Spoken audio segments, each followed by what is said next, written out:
হইলে এরকমই হয়। সুসা গরুর অবস্থায় দেখেন, সুসা গরুর অবস্থা এরকমই হয়। উপরে বান না দিলে তো উপর পাশে ঝাঁপ দেয়। দেখছেন এই ডানটা ভাঙি ফেলাইছে, কি অবস্থা করছে বাবা। কেবলই হরমোন ইঞ্জেকশনটা গেল, আধা ঘন্টা অপেক্ষা করা লাগবে। অবস্থা কি এখানে উপর দিয়ে কিন্তু ঝাঁপ দিবার চিন্তা ভাবনা করতেছে, এই জন্য পিঠিতে বান দেওয়া হয়েছে।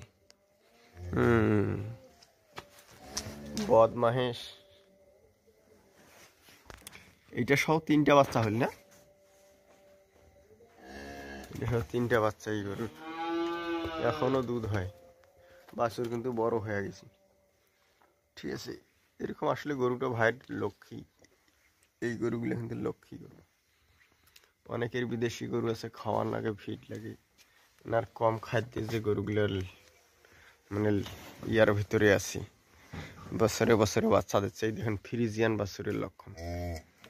একেবারে আপনার কানের গোড়া থেকে কাল্লাটা হবে ছোট, কানগুলো হবে ছোট, আর একেবারে এইখানে হবে সরু, গলার চোচটা হবে সরু, খালি সোজা বরাবর। ফ্রিজিয়ান কিন্তু দেখছেন লম্বাটার মোশনটা, এই দেখেন ফ্রিজিয়ানের এই স্পেসটা, এখান থেকে স্পেসটা সোজা বরাবর লেস পর্যন্ত। এটা কিন্তু বেশি বড় হয় না। ঠিক আছে, 15 লিটার 16 লিটার দুধ হয় এই গরুটার।